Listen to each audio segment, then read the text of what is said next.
చెరువులను కబ్జాలు ఇడిపిస్తున్నందుకే కదా. బతుకమ్మ కుంట ఎవరయ్యా కబ్జా పెట్టుకుంది? ఎడ్ల సుధాకర్ రెడ్డి అని అంబర్పేట టీఆర్ఎస్ ఇన్ఛార్జ్ కాదా?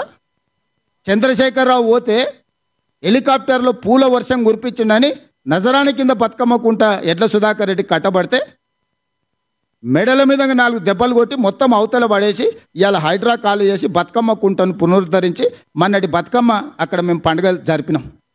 ఇది నిజం కాదా? తుమ్మిడికుంట ఇన్కన్వెన్షన్ నాగార్జున గారు ఆక్రమించుకుంటే ఎన్నిసార్లు విజ్ఞప్తి చేసినా వినకపోతే ఉన్నది ఉన్నట్టు మొత్తం కూల్చి ఈరోజు తొమ్మిడికుంటని ఈరోజు పునరుద్ధరిస్తలేమా? సున్నం చెరువును ఆక్రమించుకున్నారు, నల్ల చెరువును కుక్కట్పల్లిలో ఆక్రమించుకున్నారు.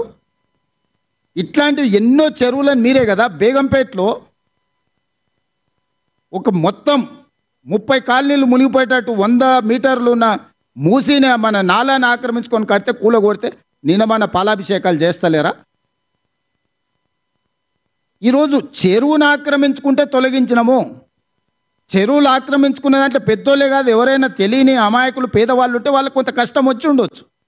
వాళ్ళకి డబుల్ బెడ్రూమ్ ఇల్లు ఇస్తామని చెప్పినాం, అధికారులే నేను పంపించిన. వాళ్ళకి ఏం చేద్దామో చెప్పండి, వాళ్ళని ఆదుకుందామని చెప్పినా నేను. ఇప్పుడు పేదలకు అన్యాయం చేయడం మా ఉద్దేశం కాదు. చెరువును పునరుద్ధరించి ప్రజలకు అంకితం చేస్తే ఎప్పుడు లేనని వర్షాలు. నేను సూటిగా మీడియా మిత్రులను అడుగుతున్నా, చిన్న వర్షం వస్తే హైదరాబాద్ అంతా మునిగిపోయేది, ఇండ్లన్నీ నీళ్ళలో కొట్టుకుపోయేది, టీవీలు ఫ్రిడ్జులు మంచాలు పేదోళ్ళు ఏడ్చేది. ఈసారి ఎన్నిసార్లు 60 ఏళ్ళు 70 ఏళ్ళు 80 ఏళ్ళ కంటే ముందు కురిసినంత అత్యధిక వర్షపాతం ఈరోజు నగరంలో కురిస్తే ఏ కాలనీలైనా ముంపుకు గురైనాయా? ఏ రోడ్లైనా జలమయమైనవా? వాటన్నిటినీ హైడ్రాని పెట్టి ఒకప్పుడు చంద్రబాబు నాయుడు గారు వాటర్ హార్వెస్ట్ పిట్స్ అని తీసుకొస్తే నేను ఇప్పుడు వాటర్ హార్వెస్టింగ్ వెల్స్ అని 10 లక్షలు 20 లక్షల లీటర్ల నీళ్లను రోడ్ల మధ్యలోనే పెద్ద పెద్ద బావులు తయారు చేసి భూమిలో నీళ్లు ఇంకిపోయేటట్టు చేసి రోడ్ల మీదకి వచ్చే నీళ్లను భూమిలో పెద్ద బావులు తవ్వి దాంట్లలో నిల్వ చేసి భూమి గుంజుకునేటట్టు చేసిన ఇవాళ నేను. ఒకప్పుడు రాజ్భవన్ ముందర చిన్న వర్షం వస్తే ఎన్ని నీళ్లు ఉండేది మీరు అందరు సాక్ష్యం కదా. మక్తాకు పోవడానికి అవకాశం ఉండేనా? ఈనాడు ఆఫీస్ దగ్గర కేసీపీ గెస్ట్ హౌస్ దగ్గర ఎన్ని నీళ్లు ఉండేటివి? సచివాలయం ముందర ఎన్ని నీళ్లు ఉండేది? వీళ్ళు కొత్త కట్టిన సచివాలయం కూడా రాగానే నీళ్ళలో మునిగిపోలే. ఇవాళ ఎక్కడైనా ఇంత పెద్ద వర్షం వస్తే ఎక్కడైనా నీళ్లు నించున్నాయా? ఇవాళ హైడ్రాను పెట్టి హైడ్రా మీద ఈగల్ ఫోర్స్ మీద కంకణం కట్టుకున్నాడు కేటీఆర్, ఎట్లయినా వీటిని బంద్ చేయించాలని. ఈగల్ ఫోర్స్ ఏమో గంజాయి డ్రగ్స్ వల్ల సంగతి తేలుస్తుంది. ఇక్కడే కాదు, గోవాల మూలాలు ఉన్నా పోయి పట్టుకొచ్చి లోపల బొక్కలేసి గంజాయి డ్రగ్స్ను ఈరోజు తొక్కి అనిచేసినాం. హైడ్రా ఈరోజు ఏండ్ల కొద్దీ పార్కులు ప్రభుత్వ భూములు వేల కోట్ల రూపాయలు, దాదాపుగా 50-60 వేల కోట్ల రూపాయల ప్రభుత్వ భూములను ఈరోజు హైడ్రా కాపాడింది. స్పెసిఫిక్గా యూ టెల్ మీ, హైడ్రా పలానా దగ్గర తప్పు చేసిందంటే చెప్పు, ఇద్దరం పోదాం, నిజ నిర్ధారణ కమిటీ వేద్దాం.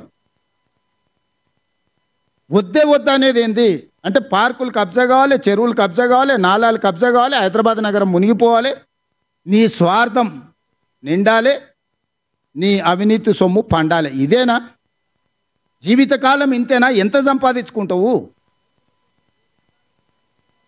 చివరికి సొంత చెల్లెలకు వాటా ఇవ్వాల్సి వస్తుందని సొంత చెల్లెల్ని కూడా ఇంట్లోకి వెళ్ళి బయటికి నెట్టేసినావు. ఇంతకంటే ఎవడైనా నికృష్టుడు ఉంటాడా? పాత సామెతోటి ఉంది, కోతుల పంచాయతీ పిల్లి తీర్చిందని. హరీష్ రావు సంగతి మీరు అందరూ ఆలోచన చేయరు. మెదక్లో జగ్గారెడ్డిని ఫస్ట్ బయటికి తోలేండు అడ్డం వస్తాడని, విజయశాంతిని బయటికి తోలేండు, రఘునందన్ రావుని బయటికి తోలేండు.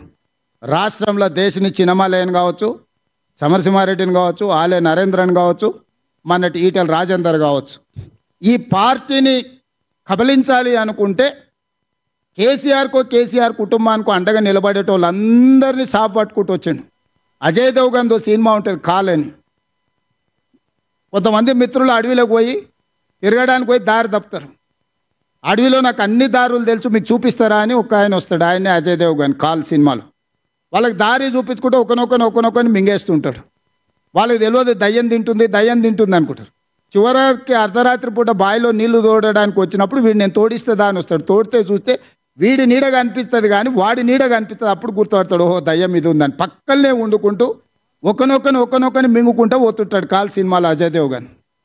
హరీష్ రావు కూడా అదే రకంగా కేసీఆర్ పక్కన చేరి రేపు ఈ పార్టీని కబలించడానికి అడ్డం వచ్చేటోళ్ళను కేసీఆర్కు అండగా నిలబడేటోళ్ళను ఒకరొకరిని సాఫ్ చేసుకుంటాను. మొత్తం హిస్టరీ చూడండి. పోయిన వాళ్ళందరూ కేసీఆర్కు లాయల్గా ఉన్న వాళ్ళే బయటికి పోయారు. ఆలయ నరేంద్ర నుంచి మొదలు పెడితే దేశని చిన్నమలే కావచ్చు, విజయశాంతి గారు కావచ్చు, నిన్నటి మొన్నటి ఈటెల రాజేందర్ కావచ్చు, బయట వాళ్ళని అందరినీ క్లీన్ చేసిండు.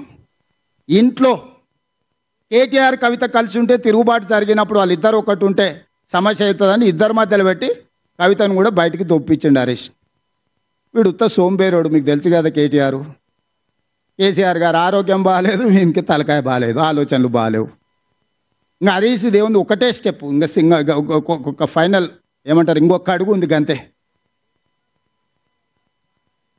వెనకటికి కోతుల పంచాయతీ పిల్లి తీర్చింది అన్నట్టు ఈ రెండు కోతులు కొట్లాడుకుంటే ఆశ పంపకాల మొత్తం రొట్టె అటు కొంచెం ఇటు కొంచెం మొత్తం తినడానికి హరీష్ మొత్తం సిద్ధం చేసుకొని పెట్టుకున్నాడు.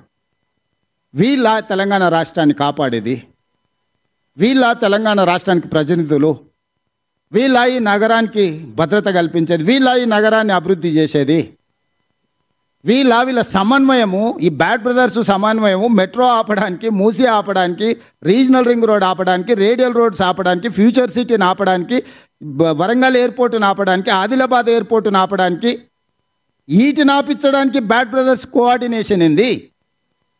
అభివృద్ధి చేయడానికి సహకరించండి. ఈరోజు ప్రభుత్వం వచ్చింది, ప్రజలు ఎన్నుకున్న ప్రభుత్వం ఇది.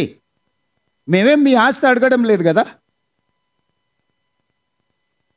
ఈ కక్ష ఏంది? అందుకే విజ్ఞత కలిగిన జూబ్లీహిల్స్ నియోజకవర్గ ఓటర్లను నేను విజ్ఞప్తి చేస్తున్నా. మీ సమస్యల్ని నగర అభివృద్ధిని చేసే బాధ్యత నాది. 10 సంవత్సరాలు అండగా నిలబడని. 10 సంవత్సరాలు 1994 నుంచి 2004 వరకు చంద్రబాబు నాయుడు గారికి తెలుగుదేశంకి అండగా నిలబడ్డారు. మనం కళ్ళతోనే అభివృద్ధి